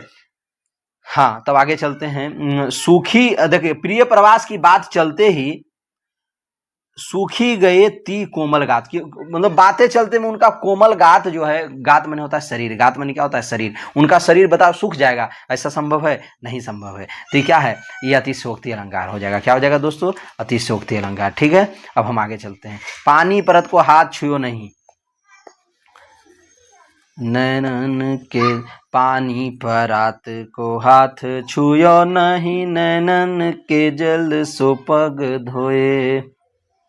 ये लाइन जो है दोस्तों, ये नरोत्तम दास ने लिखा है। किसने लिखा है, देखिए नरोत्तम दास ने लिखा है सुदामा चरित में। किसने लिखा है, नरोत्तम दास ने सुदामा चरित में लिखा है। कर अभी पानी परात को हाथ छुए नहीं, मैंने पानी, एक परात है उसमें पानी भरा हुआ है, अभी हाथ भी उसमें नहीं लगाए हैं, हाथ छुए नहीं, कौन, कृष्ण जी अभी हाथ भी नहीं, हाथ से छुए भी नहीं है। नैनन के जल सो पग धोए, ये नैनन के जल से, नैन के, नैन माने आंखों के आंसू से, के जल से, आंख से जो आंसू निकलता है वही कह रहा है, नैनन के जल से सो पग धोए, पग धोए पैर धोए। किसका पैर धोए, अपने दोस्त का, सुदामा का पैर धोए। मैंने कहा जा रहा है, ये बढ़ा चढ़ा करके बात कहा जा रहा है, देखिएगा इंपॉर्टेंट है आपके लिए, कि नैनन के जल से, ये हो सकता है कि आंख के आंसू से किसी का पैर धोवाएगा, बात बढ़ा चढ़ा करके किया जा रहा है। ये कह रहा है कि कृष्ण जी अपने आंख के आंसू से सुदामा जी का पैर धो दिए थे जब उनके दरबार में सुदामा आए थे तब, समझ गए। तो देख लो साकेत नगरी यही है, स्वर्ग से मिलने गगन जा रही है। देखिए ये भी अतिशयोक्ति अलंकार है। बताइए कोई नगर है जो स्वर्ग से मिलने गगन जाएगा, आपको लग रहा है कोई भी शहर गगन जाएगा जी, स्वर्ग से मिलने गगन जाएगा, उड़ेगा कोई शहर, उड़ सकता है नहीं ना। तो इसलिए ये सब अतिशयोक्ति अलंकार है। हम देखिए बहुत अच्छे समझाए दोस्तों आपको। अब हम लोग आगे चलेंगे, इसमें विभावना अलंकार। विभावना इंपॉर्टेंट है आपके लिए। यहीं पे देखिए एक विशेषोक्ति है, ये कभी नहीं पूछता, वैसा आपके एग्जाम में नहीं पूछ सकता है, ये नहीं पूछेगा, हमें विश्वास, इसलिए इसको रहने देते हैं। इससे आपका मन है तो आप पढ़ करके समझ लीजिएगा। देखिए हम दे देते हैं, इसका स्क्रीनशॉट आप ले करके देख लीजिएगा, हो सकता है पूछ दे भाई तो फिर कहेंगे पढ़ाए नहीं थे, तो इसको आप एक नज़र आप देख लीजिए, समझ गए। हम अपना यहाँ पे समय बर्बाद नहीं करना चाहते। देखिए पानी बीच मीन प्यासी, अगर इस तरह से दे तो क्या समझिएगा, विशेषोक्ति अलंकार है, ठीक है। और भी देख लीजिए यहाँ दो उदाहरण है, इसका हम PDF भी दे देंगे, PDF से भी पढ़ लीजिए। जो हम आपको यहाँ नहीं पढ़ा पा रहे हैं समझिए, आप PDF से पूरा देख लीजिएगा, ठीक है। आप कमेंट कीजिएगा अगर PDF चाहिए तो, आप हमारे लिए भी कुछ मोटिवेशनल बातें लिख दीजिएगा, क्योंकि बहुत मेहनत लगता है पढ़ाने में, इतना ज़्यादा एनर्जी जाता है बोल बोल करके पढ़ाने में ना, कि क्या हम कहें आपको। और उसके बाद भी अगर आप हमको मोटिवेशन का लाइन नहीं लिखेंगे तो बताइए हम कहाँ के रहेंगे भाई। हाँ, विभावना अलंकार, ये वेरी वेरी इंपॉर्टेंट है आपके लिए दोस्तों, वेरी वेरी इंपॉर्टेंट है विभावना अलंकार। तो देखिए ये इसलिए ध्यान देना आपको देखिए इसमें बिनु करके लगा रहेगा आपके हर लाइन में। कैसे हम बताए थे उत्प्रेक्षा अलंकार में, देखिए सबका ट्रिक हम आपको लास्ट में उत्प्रेक्षा में क्या बताए थे कि जनहु मनहु जानहु मानहु ज्यों जैसे लगा रहेगा उत्प्रेक्षा अलंकार हो जाएगा। उत्प्रेक्षा अलंकार में क्या होता है दोस्तों, संभावना प्रकट होता है उपमेय में उपमान का। ठीक है, चलिए हम लोग आगे अब देखते हैं। और उपमा अलंकार में क्या बताए थे, उपमा अलंकार में सा से सी सरिस समान इस तरह का शब्द लगा रहेगा कहीं न कहीं वाक्य में, उपमा अलंकार हो जाएगा। उपमेय अलंकार में उपमान उपमेय का हम पहचानना भी सिखा दिए थे आपको। रूपक अलंकार में क्या बताए थे, बीच में हाइफन रहेगा। रूपक अलंकार में बीच में इस तरह का चिन्ह दिया रहेगा, ठीक है। और रूपी करके भी दिया रहेगा कि चंद्रमा रूपी खिलौना लेंगे। वो कुछ जो हम पढ़ाए उतना पढ़ दीजिए, वही सब पूछेगा एग्जाम में। बिनु पद चले सुने बिनु काना, देखिए यहाँ बिनु बिनु करके आ गया ना दोस्तों। बिनु बिनु जब शब्द में आ जाए, अब बिनु मने विभावना, बिनु मने विभावना, देखिए विभावना भी बी से लिखा रहा है कि नहीं लिखा रहा है, यहाँ बिनु भी बी से लिखा रहा है, तो बी से विभावना बी से बिनु, ठीक है। तो बस इतना ही आप माथा में रखिए, ज्यादा दिमाग में रखिए उड़ जाएगा आपका दिमाग भाई, शॉर्ट लग जाएगा फिर। तो बिनु जिस भी शब्द में आए, देखिए यहाँ बिनु बिनु आ गया, बस चुपचाप विभावना, बी से विभावना बी से बिनु, विभावना अलंकार, कुछ भी ज्यादा दिमाग नहीं दौड़ाना है। अब देखिए अब आगे चलते हैं इसमें दोस्तों, देखिए अब आगे चलते हैं। आनंद रहित सकल, अब देखिए इसमें भी देखिए इसका उदाहरण देखिए, यहाँ देखिए बिनु आ गया ना, दूसरा वाले में देखिए बिनु आ गया, बिनु से बी से बिनु, बी से विभावना, समझ गए, विभावना अलंकार हो जाएगा। क्या हो जाएगा दोस्तों, विभावना अलंकार। देखिए कुछ लग रहा है, बस ट्रिक हमारा माइंड में रखिए, 95% काम करेगा एग्जाम में, ऐसे बाहर कुछ। देखिए फिर बिनु आ गया तो क्या हो गया, विभावना हो गया, समझ गए। अब देखिए कह रहा है काम कुसुम धनुषायक लिन्हे सकल भुवन अपने बस किन्हे, तो इसमें देखिए कहीं पे बिनु करके नहीं आया है, पर इस तरह का देखिए काम कुसुम, पर इसका अर्थ अगर आप निकालेंगे ना तो इसमें आपको यही चीज पता चलेगा कि बिना काम का, बिना कारण का काम हो जाता है। इसका देखिए क्या कह रहा है कि बिना कारण का काम हो रहा है। देखिएगा यहाँ पे देखिए क्या कहता है, जहां बिना कारण के ही कारक की संभावना व्यक्त की जाए। ऐसे तो हम आपको क्या बताए 95% में बिना लगा रहेगा, पर जहां नहीं लगा रहेगा तो वहां पे क्या दिमाग दौड़ाना है आपको कि बिना कारण के काम हो रहा है, बिना कारण के काम हो रहा है, समझ गए दोस्तों, बिना कारण के काम हो रहा है। काम कुसुम धनुष सायक लिन्हे, सायक मैंने क्या होता है मालूम है, सायक मैंने वो तीर धनुष बाण जो होता है ना उसको सायक कहा जाता है, बाण को। काम कुसुम, ये कामदेव के बारे में कहा जा रहा है कि कामदेव जो थे बिना कुसुम, हाँ फूलों के धनुष को ये लेने सकल भुवन अपने बस किन्हे, बिना धनुष बाण के क्या कर दिए थे, सकल भुवन मने सकल मने सारा, भुवन मने संसार, पूरे संसार को अपने बस में कर लिए थे, बिना धनुष बाण लिए। देखिए इसका अर्थ क्या निकलेगा कि कामदेव बिना मतलब धनुष बाण लिए क्या कर दिए थे, पूरे संसार को अपने बस में कर लिए थे। कामदेव माने वो कामदेव आप जानते हैं कामदेव किनको कहा जाता है, समझो ये काम की जो शक्ति होती है हमारे अंदर उसी को कामदेव ही कहा जाता है। आप देखेंगे कि शिव जी का जो तपस्या कौन भंग किया था, कामदेव ही तो किए थे। ये कामदेव एक ऐसा चीज है वो हम लोग पे भी प्रभावित रहता है दोस्तों, बहुत ज्यादा हम यहाँ पे डिस्क्राइब नहीं करेंगे। इसका अर्थ ये हुआ कि कामदेव जो थे बिना तीर धनुष लिए, मतलब पूरे संसार को, मैंने बिना अपना ताकत दिखाए, तीर धनुष का ताकत, बिना तीर धनुष के ताकत दिखाए, क्या देखिए बिना आ गया ना, बिना तीर धनुष के ताकत दिखाए पूरे संसार को अपने बस में कर लिए थे। आवाज भी सही बात है, कोई बहुत ज़्यादा सुंदर स्त्री होती है किसी को भी अपने बस में कर सकती है। फाइनली हम देखिए यही बता दिए, ये देखिए हम समझाने के लिए बोले, कोई स्त्री पे हमारा कमेंट बाजू ये सब नहीं है दोस्तों, ठीक है, हम समझाने के लिए पूरा बोल दिए अच्छे से कि आपको समझ में आ जाए। हमारा देखिए किसी पे कमेंट वमेंट करने का हमारा अपना संस्कार नहीं है और हम नहीं करना चाहते हैं, बस समझाने के लिए कहीं कहीं चीज़ें आ जाती है। अब चलिए आगे चलते हैं। संदेह अलंकार, जहाँ किसी व्यक्ति या वस्तु को देखकर संशय बना रहे, ये भी देखिए पूछता है, ये भी आई है दोस्तों, कर रहा है निश्चय संशय बना रहे, निश्चय न हो सके संदेह अलंकार होता है। संदेह अलंकार में तर्क वितर्क की संभावना बनी रहती है। संदेह अलंकार में क्या होता है, तर्क वितर्क की संभावना। इसका पहचान क्या है, देखिए यही मेन चीज है, ये जो पहचान वाला जो दे रहे हैं ना दवाई, समझ गया, ये मेन चीज है। देखिए यहाँ पे या लगा रहेगा, या अथवा रहेगा, या की रहेगा, कै रहेगा, कैंधो रहेगा, ये सब शब्द अगर मिल गया आपको बस संदेह अलंकार हो गया आपका। ऐसे आप संदेह, जहां पे आपको संशय की भावना बने उस शब्द लाइन को भी पढ़ के आप अनुमान लगा लेंगे, कोई बड़ा चीज नहीं है। पर अगर ये या अथवा की कै कैंधो लिखा लगा रहे, देखिए यहीं पे देखिए की मिल गया ना, की मिल गया कि नहीं मिल गया, बताइए आप ही। की मिल गया, यहाँ भी देखिए फिर वही चीज की आ गया, तो की आ गया, देखिए ये वाला की आ गया ना, तो ये क्या हो जाएगा, संदेह अलंकार हो जाएगा। इसको पढ़ के भी देखिए, सारी बीच नारी है कि नारी बीच सारी है, कि सारी ही की नारी है कि नारी ही की सारी है। देखिए कितना कंफ्यूज, संदेह बना दिया, ये क्या कर दिया, संशय बना दिया। तो संशय पढ़ करके भी आप कंफ्यूज हो गए, संशय जहां बन गया बस हो गया काम खत्म, संदेह अलंकार। और ये सब शब्द भी आएगा जो हम दिखाएं आपको, की, अथवा, या। देखिए यह मुख है या चंद्र, देखिए कंफ्यूज हो गया ना, ये मुख है कि चंद्रमा है, चंद्रमा ने चंद्रमा, तो या लग गया यहाँ पे, क्या लग गया, कंफ्यूजन भी हम लोग को हो रहा है कि मुख है कि चंद्रमा, संशय भी बन गया। तो दोनों चीज से हम लोग पता लगा लेंगे, ठीक है। या बन लग गया, देखिए दोस्तों या जो है ना, देखिए यहाँ पे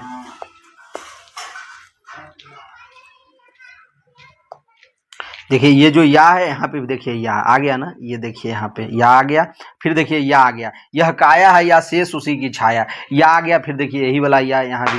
अब देखिए कितना अच्छा सा आपको समझ में आ रहा होगा। अब भ्रांति मान अलंकार, इसको भी एक नजर देख लेते हैं, बहुत ज्यादा इंपॉर्टेंट नहीं पर क्वेश्चन हो सकता है आ जाए यहाँ से दोस्तों, तो इसलिए हम लोग इसको भी करा। जब उपमेय में उपमान के होने का भ्रम हो, करा उपमेय में उपमान के होने का भ्रम हो दोस्तों, क्या करा, उपमेय में उपमान का होने का भ्रम हो, इसमें क्या करा, भ्रांति, भ्रांति मान में अपने खुद करा भ्रांति मान, भ्रांति मान में भ्रम, तो उपमेय में उपमान का, अगर यहीं पे अब देखिए थोड़ा रिवीजन ले लीजिए, उपमेय में उपमान का अगर संभावना हो, उपमेय में उपमान की संभावना, तो उत्प्रेक्षा हो जाएगा। क्या हो जाएगा दोस्तों, उत्प्रेक्षा, समझ गए। उपमान, उपमेय में उपमान का अगर भ्रम हो, पूछता है सबसे क्वेश्चन, भ्रम हो तो भ्रांति मान अलंकार।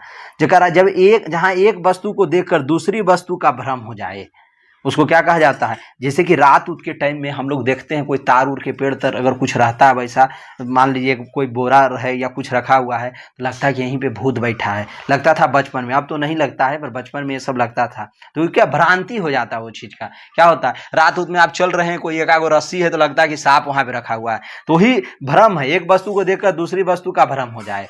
हमको लग रहा है रस्सी के जैसा, समझ गए, रस्सी है रखा हुआ पर लग कैसा रहा है, सांप के जैसा रात में अंधेरे में, तो यही भ्रम होता है। अब देखिए भ्रांति मान अलंकार के उदाहरण में प्रायः देखिए क्या रहेगा, भ्रम, भ्रांति, जानी, मानी, समझी, इस तरह के शब्दों का प्रयोग रहेगा।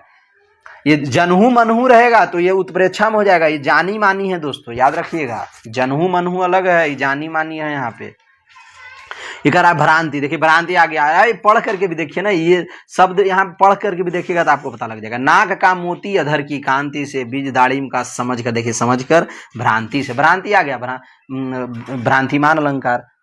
देख उसको ही हुआ सुख मौन है, सोचता है अनसुख यह कौन है। अब देखिए जानी आ गया, जनहू रहता तो उत्प्रेक्षा अलंकार, जानी है तो जानी है तो क्या हो जाएगा दोस्तों, जानी में भ्रांतिमान अलंकार, ठीक। अब देखिए वृंदावन बिहरत फिरे राधानंद किशोर, फिर देखिए यहाँ पे जानी, नीरद दामिनी जानी संग डोले बोले मोर, ये जानी आ गया, बस जानहू जनू रहता तो फिर हो जाता उत्प्रेक्षा, पर जानी है मानी है ये सब रहेगा तो क्या हो जाएगा दोस्तों, हमारा ये भ्रांतिमान।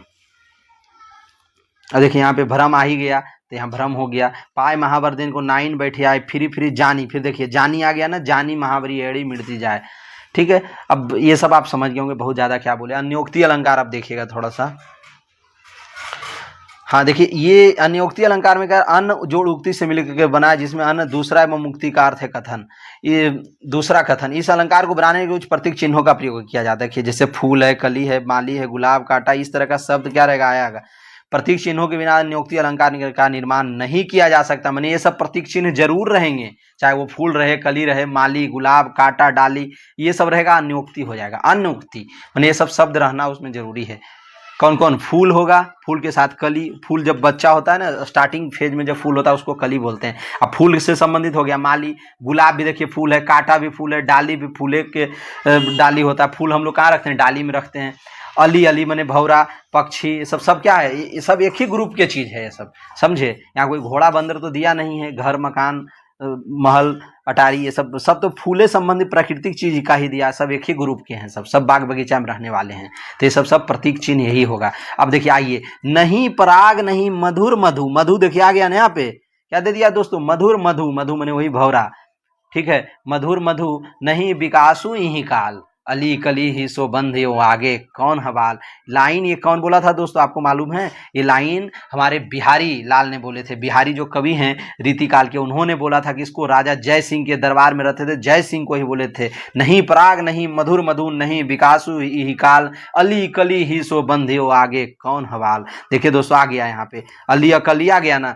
चलिए अली कली ही सो बंधे आगे कौन हवाल, समझ गए आप। देखिए अब हम लोग और उदाहरण देखते हैं। स्वारा सुग्रीत न वृथा देखी बिहंगू बिचारी, बिहंगू में बाज पराए पानी परी तू पंछी। देखिए पंछी आ गया, पंछी आ गया। अब यहाँ बिहंग, बिहंग देखी बिहंगू बिचारी, बिहंग बिहंग मन भी होता है पक्षी, ठीक है दोस्तों। तो यहाँ पे बाज पराए पानी परी, तो देखिए ये सब शब्द आ गया। शब्द देख के हम लोग पकड़ लेंगे, क्या होगा? अन्योक्ति अलंकार हो जाएगा। क्या हो जाएगा? अन्योक्ति। ये सब माइंड में आप रखिएगा। ये बगीचा वाला शब्द जब भी आ जाएगा अन्योक्ति अलंकार हो जाएगा। जिन देखे बे कुसुम, देखिए कुसुम माने फूल वाला बात आ गया, चलिए अन्योक्ति हो गया। देखिए फिर गुलाब भी आया, कटीली भी आ गया, अली भी आ गया, तो सब अन्योक्ति अलंकार। माली अब देखिए फिर माली आ गया, कलियन, तो ये सब देखिए देख रहे हैं, फूले फूले आ गया, ये सब अन्योक्ति अलंकार हो जाएगा, ठीक है दोस्तों। अब हम लोग चलते हैं दृष्टांत अलंकार की ओर। किधर चलेंगे? दृष्टांत अलंकार। दृष्टांत अलंकार में जो सामान बिंब प्रतिबिंब का भाव होता है, जहाँ पे क्या होता है? दृष्टि बिंब प्रतिबिंब। दृष्टि, दृष्टि मैंने देखना, देखते हैं तो वो देखने से ही तो बिंब प्रतिबिंब का भाव होता है। तो दृष्टांत मैंने वही बिंब प्रतिबिंब, तो एक ही जैसा लग भी रहा है, इसमें कोई कंफ्यूजन भी नहीं होना चाहिए आपको। इस अलंकार में उपमेय रूप में कही गई बात मिलती जुलती बात उपमान के रूप में दूसरे वाक्य में होती है। एक म्यान में दो तलवारें, एक म्यान में दो तलवारें कभी नहीं रह सकती है।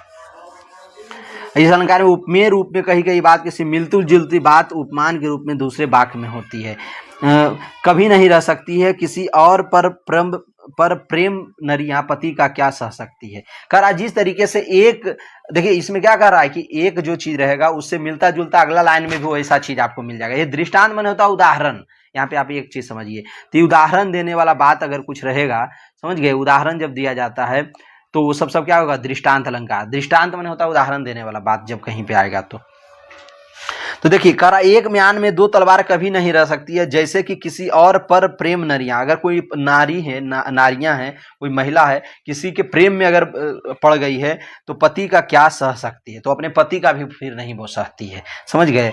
जिस तरह के तरीके से एक म्यान में दो तलवार नहीं रह सकता, उसी तरीके से अगर एक महिला दो के पास नहीं रह सकती है, ये कहने का मतलब है। अगर कोई महिला किसी से प्रेम करती है तो फिर वो अपना पति से प्रेम नहीं कर पाएगी, फिर बहुत मुश्किल होता है। एक बार में एक ही से प्रेम किया जा सकता है, वो कहने का। देखिए उदाहरण दे दिया ना, पहला लाइन का उदाहरण दूसरे लाइन में पड़ गया है। समझ गए? करत करत अभ्यास से जड़मती होत सुजान, जितना जैसे देखिए ये पहला लाइन और उसी का उदाहरण फिर देखिए अगला लाइन में उसी से मिलता जुलता है। रसरी आवत जात है सिल पर पड़त निशान, देख रहे हैं, रसरी आवत जात है, रसरी जैसे आता जाता है तो उस पर भी निशान पड़ जाता है। देखिए इस टाइप का चीज जब आएगा ना उदाहरण देने वाला, तो क्या हो जाएगा दोस्तों? दृष्टांत अलंकार। पापी मनुज भी आज मुख से, पापी मनुज भी, मनुज मने मनुष्य, पापी मनुज भी आज मुख से, खरा पापी मनुज भी आज मुख से राम नाम निकालते, देखो भयंकर भेड़िया भी आज आंसू डालते। तो पहला लाइन में देखिए जिस तरह का अर्थ निकल रहा है, दूसरा लाइन में भी उसी से संबंधित अर्थ निकल रहा है। खरा पापी मनुष्य आज मुख से राम नाम निकाल रहे हैं, जैसे जैसे और कौन निकाल रहे हैं? भयंकर भेड़िया भी आज आंसू डालते हैं। भयंकर भेड़िया जल्दी रोता नहीं है, पर वो भी आज रो रहा है। इसका माने कुछ वैसा बात हुआ है, क्योंकि पापी आदमी जल्दी से भगवान का राम नाम नहीं लेता अपने मुंह से, उसी प्रकार से भेड़िया कभी भी आंख से आंसू नहीं निकालता, पर आज अगर कर रहा है, जैसे आज राम का नाम निकाल रहा है पापी मनुष्य अपने मुंह से, तो उसी तरह से आज भेड़िया भी क्या कर रहा है? रो रहा है। देखिए एक दूसरे से उदाहरण टच हो रहा है ना, तो हो गया। अब हम लोग बहुत इंपॉर्टेंट देखेंगे दोस्तों, ये मानवीकरण, ये बहुत इंपॉर्टेंट है आपके लिए, ये मानवीकरण अलंकार। इस पे तो आपको फंसना नहीं है दोस्तों, इससे क्वेश्चन भर भर के पूछता है आपके एग्जाम में। मानवीकरण, उत्प्रेक्षा, उपमा, रूपक, ये सब बहुत पूछता है, इसलिए हम ढेर सारा उदाहरण कराए हैं। अच्छा लग रहा हो तो वीडियो को लाइक जरूर कीजिएगा, चैनल को तो सब्सक्राइब आप कर ही दिए होंगे। और साथ में दोस्तों हम आपके लिए बहुत मेहनत करके लाए हैं इस वीडियो को। मानवीकरण अलंकार, देखो दशा रघुबीर की, वृक्ष फूट फूट कर रोए। अब देखिए जो बात मनुष्य से संबंधित हो, जैसे प्रकृति वाला चीज को अगर मनुष्य से जोड़ दिया, देखिए करा काव्य में जड़ मने निर्जीव पर चेतन का आरोप होता है, जहां निर्जीव वस्तु का वर्णन सजीव वस्तु की तरह किया गया हो। निर्जीव का वस्तु का वर्णन कैसे किया गया हो? सजीव के तरह। उसको क्या बोलेंगे दोस्तों? उसको क्या कहेंगे? उसको क्या कहेंगे बताइए आप ही लोग? उसको कहेंगे मानवीकरण। देखिए इसके नाम में है मानवीकरण, मानव मानव से संबंधित। अब आइए उदाहरण में डायरेक्ट, देखिए करा देख दशा रघुवीर की, मतलब राम जी की दशा देखकर वृक्ष फूट फूट कर रोए। बताइए वृक्ष फूट फूट कर रोए ना, अगर करा वृक्ष भी रो रहे हैं, इसका मतलब ये मानव से संबंधित कर दिया है। मनुष्य न रोते हैं, रोते कौन है? मनुष्य। तो मनुष्य की तरह कौन रो रहे हैं? वृक्ष रो रहे हैं। तो ये प्रकृति वाला चीज है वृक्ष। वृक्ष को कैसा यहाँ पे दिखा दिया गया? मनुष्य की तरह कि देखिए आज वृक्ष भी रो रहा है, मनुष्य तो रो ही रहा है, साथ में वृक्ष भी रो रहा है। प्रकृति मतलब राम जी जब वनवास जा रहे हैं तो जो भी पेड़ वहां पे लगा है वो भी देख करके रो रहा है इस चीज को। इसका मैंने वृक्ष रो रहा है, इसका मैंने मनुष्य जैसा काम करा। वृक्ष किसके जैसा काम करा? मनुष्य के जैसा। अगर रो रहा है तो मनुष्य जैसा व्यवहार। जब प्रकृति वाली कोई चीज मनुष्य के जैसा व्यवहार करने लगे तो समझ जाइएगा वह मानवीकरण है। मानवी माने मनुष्य, तो मनुष्य जैसा अगर प्रकृति व्यवहार करने लगे तो मानवीकरण अलंकार हो जाएगा। ठीक है दोस्तों, अब आगे समझते हैं। उषा सुनहले तीर बरसाती। करा उषा जो है, उषा मने क्या होता है बताइए? उषा जो सुबह का जो प्रकाश होता है ना, उषा वही होता है। सुबह का जो सूर्योदय होता है उसको उषा कहते हैं। ठीक है दोस्तों, तो उषा सुनहले तीर बरसाती जय लक्ष्मी सी उदित हुई। हाँ, कह रहा उषा, देखिए उदित होना मैंने उदय होना। ठीक है, तो सुबह सुबह जब उदय होती है तो तीर बरसाती है। ये तीर बरसाने वाला काम कौन करता है? आप ही बताइएगा हमको। ये तीर बरसाने वाला काम कोई आदमी ने करेगा जी? पर ये अगर कोई प्रकृति वाली उषा अगर कर रही है, सुबह की जो सूर्य होता है एकदम जो थोड़ा थोड़ा अंधेरा होता है, जिस समय सूरज समझिए फूट रहा होता है, सूर्योदय हो रहा होता है, उस टाइम को कहा जा रहा है यहाँ पे सुनहले तीर बरसाती। अब तीर बरसाने का काम तो कोई मनुष्य करता है ना, जैसे राम रावण में युद्ध होता था, ये सब तीर बरसाते थे एक दूसरे पे। तो तीर बरसाने वाला काम तो मनुष्य करता है, पर मनुष्य वाला काम अगर प्रकृति वाली कोई वस्तु करने लगे तो समझिएगा वो क्या हो रहा है? ये मानवीकरण अलंकार है। ठीक है, अब समझिए। दिवसा बसान है, यहाँ गलत लिख दिया है, यहाँ ना होगा। दिवसा बसान का समय मेघमय आसमान। देखिए हरिऔध जी का लाइन है ये। दिवसा बसान का समय मेघमय आसमान से उतर रही। अब देखिए उतरने का काम कौन कर रहा है? मनुष्य करता है उतरने चढ़ने का काम, पर ये कर रहा है मेघ उतर रही है, माने प्रकृति वाली चीज है। मेघ कहाँ की है? प्रकृति में रहने वाली चीज है। तो अगर मेघमय माने बादल, मेघ माने बादल, मेघमय आसमान से उतर रही है, अगर नीचे उतर रही तो माने प्रकृति वाला चीज अगर मनुष्य के जैसा काम करने लगे तो क्या हो जाएगा दोस्तों? क्या हो जाएगा वहां पे? मानवीकरण अलंकार हो जाएगा। अब ये आगे देखिए, वह संध्या सुंदरी परी सी धीरे धीरे। देखिए संध्या सुंदरी से, सुंदर कौन लगता है? सुंदरी माने कोई महिला कहा जा रहा है। तो समझ गए आप, यही सब बात है यहाँ पे, एक ही लाइन में है। ये तीसरा एक ही लाइन में दोनों है, मतलब एक ही में है। अब विरोधाभास अलंकार, देखिए बहुत ज्यादा बड़ा हो रहा है दोस्तों वीडियो, अब हम बोलते बोलते भी थक गए, लगातार बोलना पड़ता है ना इसमें। अब विरोधाभास अलंकार आप लोग समझ लीजिएगा, आपके लिए हम कितना कर रहे हैं। जहां विरोध न होते हुए भी विरोध का आभास हो, करा विरोध नहीं होगा पर विरोध का आभास होगा, आपको लगेगा कि विरोध हो रहा है। विरोध असल में वास्तविकता में विरोध नहीं होगा, पर विरोध का आभास होगा, आपको लगेगा कि विरोध हो रहा है, वहां विरोधाभास अलंकार होता है। जैसे करा, या अनुरागी चीत की गति समझे नहीं कोई, ज्यों ज्यों बूढ़े श्याम रंग माने काला रंग, समझे? ज्यों ज्यों बूढ़े श्याम रंग। देखिए ज्यों ज्यों दो बार आ गया दोस्तों, अगर एक बार आता है उत्प्रेक्षा अलंकार में ज्यों आता है, पर एक बार आता है, यहाँ पे ज्यों ज्यों आ गया, माने जैसे जैसे बूढ़े श्याम रंग। यहाँ विरोध हो रहा है, श्याम रंग त्यों त्यों उज्जवल हुआ। बताइए जैसे जैसे काला रंग अंधेरा, श्याम रंग बूढ़ना माने अंधेरा होना, श्याम रंग डूबना माने अंधेरा होना, त्यों त्यों उज्जवल हुए। तो सही बात है। अब ये रात का टाइम कर रहा है कि जैसे जैसे रात खत्म होते जाता है वैसे वैसे क्या होता है, हम लोग उजाले की ओर। सुबह क्या उजाला का प्रतीक है, 3 बजे के बाद से क्या होता है? रात्रि खत्म होने लगती है, उसके बाद क्या होता है? त्यों त्यों उज्जवल हो, इससे धीरे धीरे क्या होता है? उज्जवल होने लगता है। तो विरोध जैसा लग रहा है कि ये एक जगह अंधेरा कर रहा है, एक जने उजाला कर रहा है। देखिए श्याम मने काला मने अंधेरा, एक जने उज्जवल मने उजला, उज्जवल मने प्रकाश, इससे आप समझिएगा। तो एक दिन तो देखिए उल्टा जैसा कर दिया, विरोध जैसा लग रहा है पर वास्तव में विरोध नहीं हो रहा है। तो इसी को क्या कहेंगे? मतलब आप विरोधाभास में, अब मेरा ट्रिक सुन लीजिए, जो उल्टा जैसा जहां पे आपको लगे काम खत्म, उल्टा देखिए काला उजला, उल्टा जहां दिख गई आपको उजला काला, समझ जाइएगा विरोधाभास है।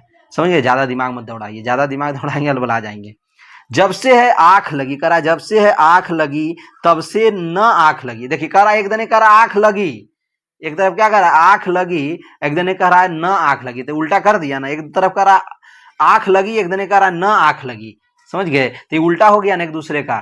तो उल्टा जब बोलेगा तो विरोधाभास हो जाएगा, समझ गए? बस ज्यादा दिमाग मत दौड़ाइएगा, नियम पढ़ लीजिए, पर अगर नियम नहीं समझ में आता है तो फिर हमारा ट्रिक पे आइए। अचल दृग हो, दृग मने होता है क्या हो दोस्तों, दृग मने आंख होता है, दृग मने क्या होता है, आंख। अचल दृग, अचल अचल दृग हो उठते चंचल, चपल पग हो जाते अविचल। देखिए चंचल और अविचल, देखिए एक उल्टा कर दिया ना, चंचल अविचल। चंचल मने जो इधर उधर देखते रहता है, चंचल मने इधर उधर दौड़ते घूमते रहता है, उसको चंचल बोलते हैं। जो अविचल मने जो स्थिर होता है, तो अविचल मने जो इधर उधर नहीं चलता, एकदम एक जगह स्थिर है, उसको कहा जाता है अविचल। ठीक है, तो एक तरह का रहा चंचल, एक तरफ का रहा अविचल। तो ये देखिए चंचल अविचल उल्टा का आ गया ना, उल्टा आ गया मैंने विरोध कर रहा है एक दूसरे का, मैंने विरोधाभास। बस इतना समझिए, इससे विरोध का आभास होता है, विरोध होता नहीं है असल में। अब समझ गए आप। ऐसे तो हम सबका एक एक लाइन का अर्थ करके हम समझा सकते थे, पर मेन चीज आप समझ लीजिए, टाइम के वीडियो बड़ा हो रहा है धीरे धीरे यार। अब देखिए प्रतीप अलंकार अपन लोग थोड़ा सा जान लेंगे। प्रतीप शब्द का अर्थ होता है उल्टा। ये प्रतीप हम आपको सिखाए थे कि उपमा अलंकार का उल्टा, उपमा अलंकार का उल्टा कौन होता है, उप से प्रतीप बना दीजिए दोस्तों, उप से प्रतीप। उपमा का उल्टा होगा प्रतीप अलंकार, हम शुरू में ही सिखा दिए थे। तो ये प्रतीप अलंकार है, उपमा अलंकार का उल्टा। प्रतीप में आपको हम क्या ट्रिक बताए थे कि सा से सी सरी से समान ये सब जब लगा रहेगा तो उपमा अलंकार होगा।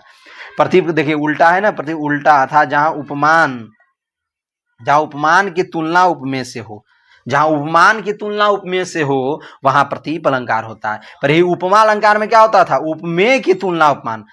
इसमें देखिएगा, अब हम आगे बता देते हैं, जहां उपमेय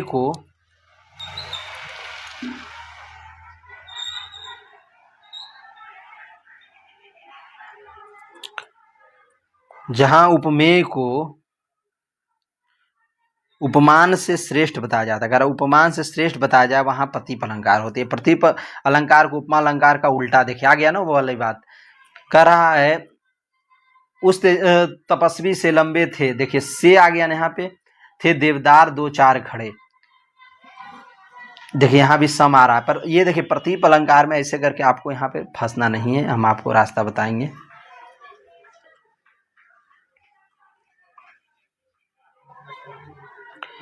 हाँ दोस्तों, ये थोड़ा सा जानते हैं क्या, गूढ़ रहस्य इसमें थोड़ा सा है। देखिए से करके तो आ गया, पर से आपको डरना नहीं। एक चीज और आप जान लीजिए, प्रतीप अलंकार जल्दी एग्जाम में नहीं पूछता है। प्रतीप अलंकार आपको लग रहा हो कि सर यहाँ पे बता नहीं रहे और कह रहे हैं नहीं पूछता है, नहीं पूछता, सच में नहीं पूछता है। क्योंकि जानते हैं कि वहाँ पे क्या होगा, बच्चा ये पूछता है, जानते हैं राजस्थान वाले में वाला पूछ देगा। ये कहाँ पूछेगा दोस्तों, राजस्थान वाले में, क्योंकि ये जान रहा है कि अगर हम पूछ देंगे तो फिर बच्चा क्या होगा, उपमा अलंकार और प्रतीप अलंकार में कंफ्यूज कर जाएगा। क्वेश्चन सेटर भी जान रहा है, और तो इसलिए साधारण एग्जाम में जो होता है ना, साधारण टीजीटी पीजीटी में उसमें नहीं पूछता है, राजस्थान वाले में थोड़ा पूछ सकता है, समझ गए, या असिस्टेंट प्रोफेसर ये सब वाले एग्जाम में पूछ सकता है। तो अब चलिए, उपमान से श्रेष्ठ बता, इसको अगर हम अभी बताएंगे तो 10 मिनट लग जाएगा इसको अच्छे से समझाने में। आप हमें कमेंट कर दीजिएगा, हम अगला वीडियो में हम स्पेशल इस पर बता देंगे आपको। उपमा अलंकार का देखिए ऐसे हम थोड़ा बहुत यहीं पे बता देते हैं आपको। यहाँ उपमान को उपमेय तथा उपमेय को उपमान मानकर वर्णन किए जाने को, देखिए क्या हो रहा है, यहाँ उपमेय को उपमान माना जा रहा है, उपमान को उपमेय, उल्टा कर दिया जा रहा है बस एक दूसरे को। देखिए यहाँ पे एक चीज और आप समझिएगा, उस तपस्वी से लंबे थे देवदार दो चार खड़े, करा देवदार थे दो चार खड़े। यहाँ पे देखिएगा दोस्तों आप,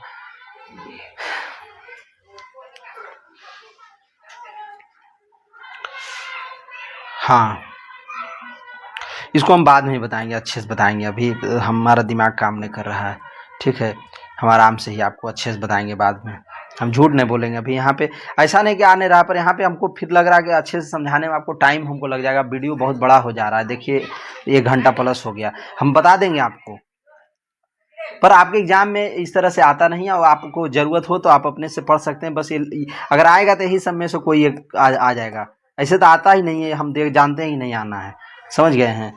तो ऐसे आप देख लीजिएगा, यही सब में से कोई एक आना है तो यही सब आ जाएगा, नहीं तो फिर नहीं आएगा, समझ गए दोस्तों।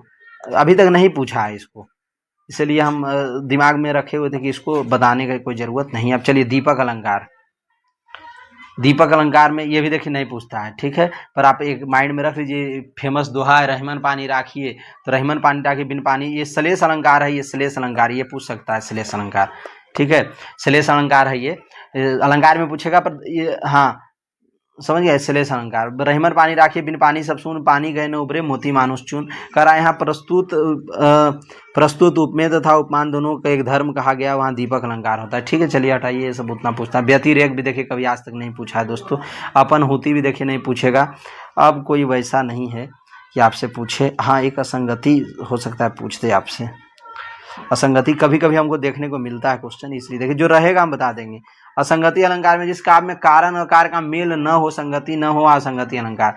हृदय घाव मेरे पीर रघुबीरे, दृग ऊर्जत, देखिए दोनों इंपॉर्टेंट है, बस ये दोनों को माइंड में आप रख लीजिए, पूछ सकता है यहाँ से क्वेश्चन, पूछता है कभी कभी देखने को मिलता है, इसलिए हम करें। अनन्वय से तो नहीं पूछता है, पर एक नज़र देख लेने में क्या दिक्कत है, नहीं पूछेगा, कभी पूछता नहीं है, पर देख लीजिए एक नज़र। अब हम लोग देखिए यहाँ से, अब देखिए दोस्तों हम आपको जो पढ़ा दिए हैं इसका प्रीवियस ईयर क्वेश्चन होगा। देखिए यहाँ पे ये पूरा अलंकार का शाब्दिक, अब देखिए यहाँ पे बताएंगे वीडियो और बड़ा हो जाएगा, ये सब आप जो हम पढ़ाएं बस वही सब काम आएगा। देखिए कह रहा है बिना कारण के कार हो रहा है, बिना कारण, तो बिना अब विभावना एक जैसा मिल गया, काम खत्म। अब देखिए कुछ उदाहरण यहाँ पे ले लेते हैं हम लोग। अलंकार का शाब्दिक पूछ सस्तारा भी आई, देखिए परीक्षा उपयोगी महत्वपूर्ण तथ्य है, तो ये इंपॉर्टेंट है आपके लिए, थोड़ा सा देख लेते हैं, 10 मिनट लगेगा, पर ये इससे देख लेने से पूरा आपको याद हो जाएगा, समझ गए, ये समझिए एक समरी हो जाएगा यहाँ पे पूरा। आप प्रीवियस ईयर क्वेश्चन भी है सबका सब। ये देखिए अलंकार का अगर से पूछेगा शाब्दिक अर्थ तो आभूषण हो जाएगा, ठीक है दोस्तों। काव्य का शोभाग्रान धर्मान अलंकार, ये कौन है, ये दंडी बोले, इस लाइन को कौन बोले, काव्य शोभाग्रान, ये दंडी बोले। जहाँ एक ही वर्ण की बार बार आवृत्ति हो, क्या बोले थे, अनुप्रास अलंकार, क्या होगा, अमने अक्षर वह क्या हो रहा, बार बार आ रहा, अनुप्रास अलंकार, समझ गए। तो देखिए जब कर एक ही वर्ण वर्ण ने अक्षर बार बार आवे, अ से अनुप्रास, अ से अक्षर, अ क्या हो रहा, बार बार आ रहा है, तो अनुप्रास अलंकार, ठीक है।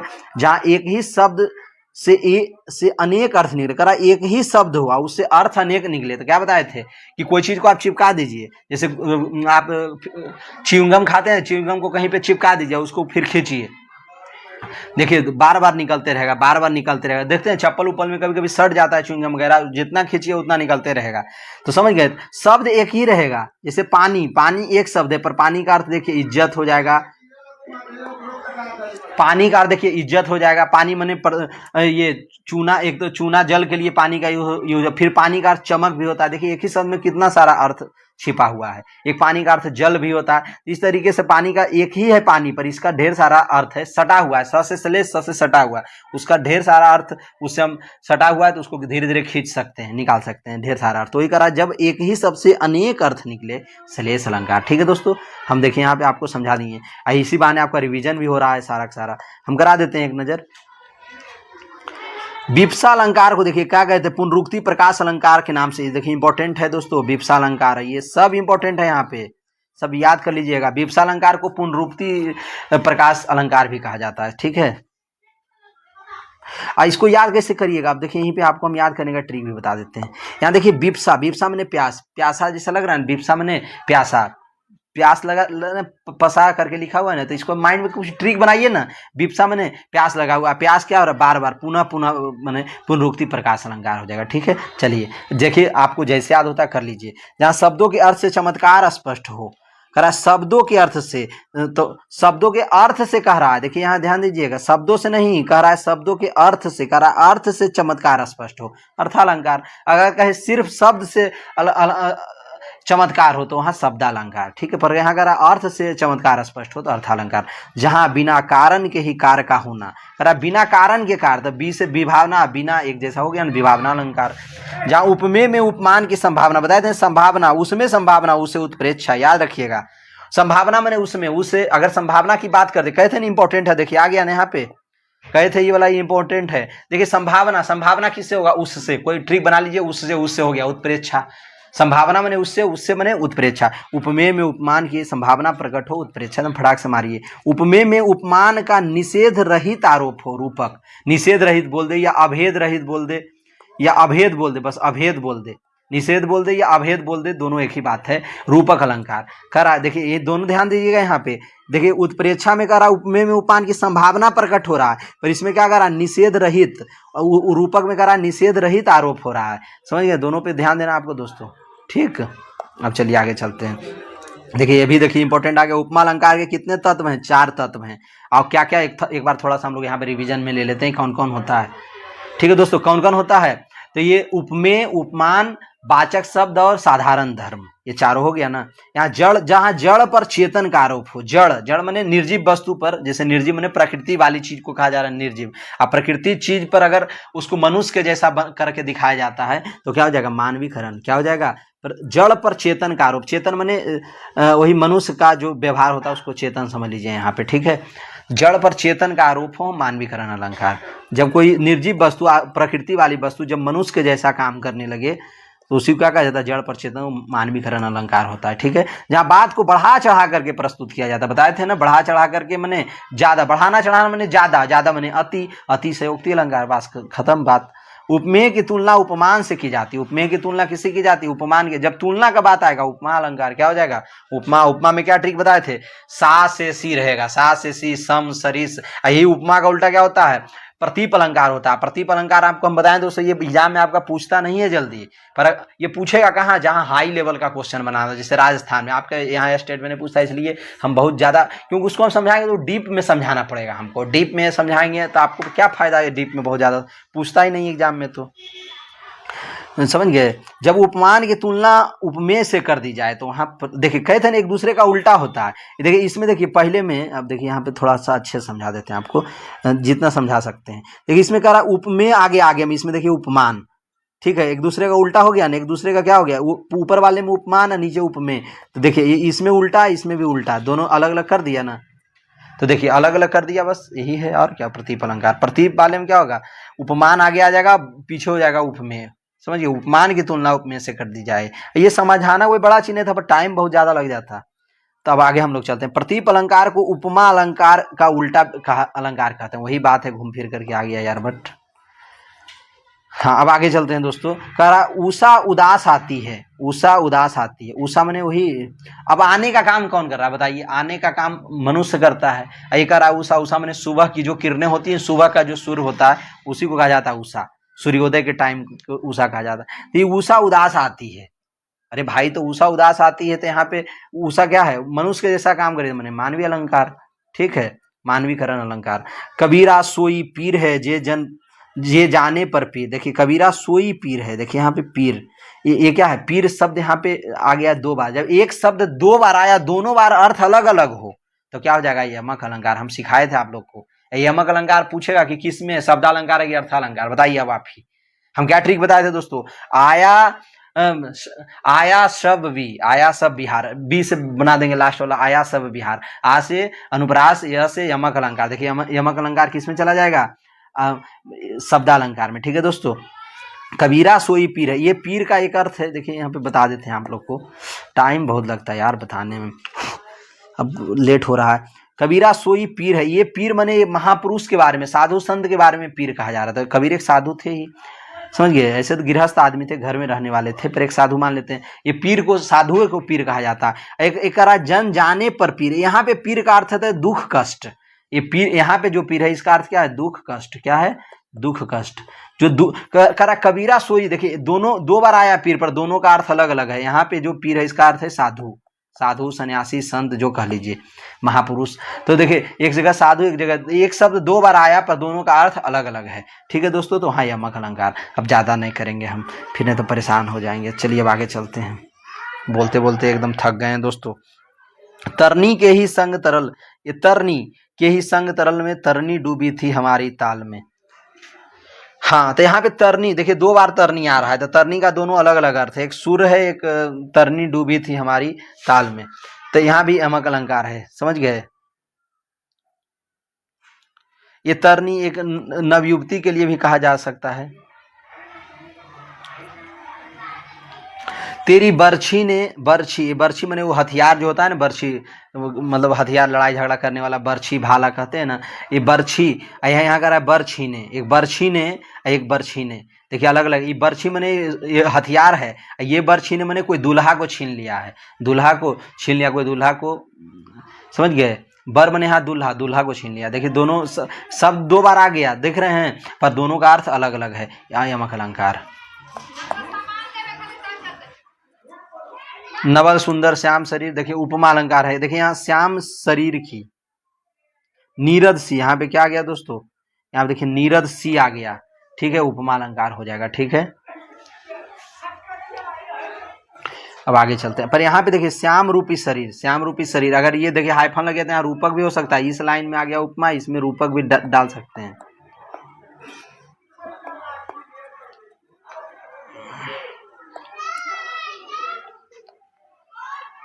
जलता है यह जीवन पतंग, कह रहा जीवन रूपी पतंग का, देखिए हाइफन आ गया, जब ये वाला चिन्ह आ जाता है तो क्या होगा रूपक, तो देखिए जीवन पतंग आ गया रूपक अलंकार, ठीक है। समय सिंधु, देखिए फिर यहाँ पे आ गया ये वाला चिन्ह, तो ये क्या हो जाएगा रूपक अलंकार, बताए ना अभी तुरंत। देखिए फिर आ गया, देखिए मुख कमल के बीच में ये वाला चिन्ह आया ना, तो ये फिर देखिए रूपक अलंकार। देखिए हमारा काम कर रहा है ना, अब देखिए चमचलात चंचल नयन बीच घूंघट पर झीन मानहू, देखिए मानहू आ गया तो उत्प्रेक्षा अलंकार, ठीक है दोस्तों। बालधि विशाल विकराल ज्वाल बाल मानो, फिर मानो आ गया उत्प्रेक्षा। देखिए यहाँ पे ब बार बार आ रहा है, तो ब बार बार आ रहा है तो अनुप्रास भी हो जाएगा, ठीक है। तो दोनों हो सकता है, कोई बड़ा बात नहीं है, तीन तीन भी होता है कभी कभी। रघुबर जस प्रताप के आगे चंद्रमंद, ये व्यतिरेक अलंकार, ये सब आपके एग्जाम में नहीं पूछेगा, हटा दीजिए इसको, ठीक है। जन्म सिंधु व्यतिरेक, ये सब पूछे पर देख लीजिए एक नजर, पूछेगा तो नहीं, पूछेगा नहीं पर एक नजर देखने में हमको क्या जाता है भैया। तेरा मुख शोभित यहाँ उदित हुआ क्यों चंद, प्रतीप अलंकार, ये प्रतीप अलंकार किसका उल्टा, उपमा का उल्टा, ठीक है। चलिए दोस्तों यहीं पे हम अपना बात खत्म करते हैं। और देखिए अगर आप चाहेंगे तो इसका पूरा प्रीवियस ईयर क्वेश्चन भी हम दिए हुए हैं, देखिए ये यहाँ पे पूरा मिला है यहाँ पे। अब हमारे पास टाइम इतना नहीं कि अब हम पूरा ये करें, हम भी थक गए हैं। इसको ये सारा का उत्तर भी नीचे में देखिए दिया हुआ है, ये सारा का उत्तर देखिए नीचे में दिया हुआ है दोस्तों। आप अपना पूरा प्रैक्टिस करके जाइएगा, अगर ये कर लीजिएगा तो आपके एग्जाम में अगर जितना भी अलंकार, फिर एक क्वेश्चन नहीं गलत होगा। इसमें लगभग 200 क्वेश्चन है दोस्तों, इस पीडीएफ में लगभग 200 क्वेश्चन है, समझ गए। ये पूरा पीडीएफ है, नीचे तक है, इसका पीडीएफ हम दे देंगे। अगर आप कहेंगे तो पीडीएफ मांगेंगे तब देंगे, नहीं मांगेंगे तो नहीं देंगे, ठीक है। ऐसे ही समझ गए। तो ये पीडीएफ हम आपको दे देंगे, 200 क्वेश्चन है, हम गारंटी देते हैं एक क्वेश्चन आपका गलत नहीं होगा अलंकार का, अगर 200 क्वेश्चन को अच्छे से माइंड में सेट, हम पढ़ा तो दिए ही हैं पूरा कॉन्सेप्ट। तो ओके दोस्तों, जय हिंद जय भारत। आप कमेंट कीजिएगा, हमको अगर अच्छा लगा हो, हमारे लिए भी कुछ मोटिवेशन का बात लिखिएगा, अगला वीडियो किस पे लाएं ये बताइएगा। और हमको बताना है दोस्तों कि अब क्या करना चाहिए हमको। और आप पूरा ये आप 2 घंटा लगेगा, 1 से 2 घंटा, 200 क्वेश्चन आप देख लीजिए। 200 के बाद आपको एक क्वेश्चन गलत नहीं होगा एग्जाम में, कोई भी एग्जाम हो, समझ गए। हर जगह आप आराम से पास निकल जाएंगे, ठीक है दोस्तों। अब इसका पूरा हम आप देख लीजिए।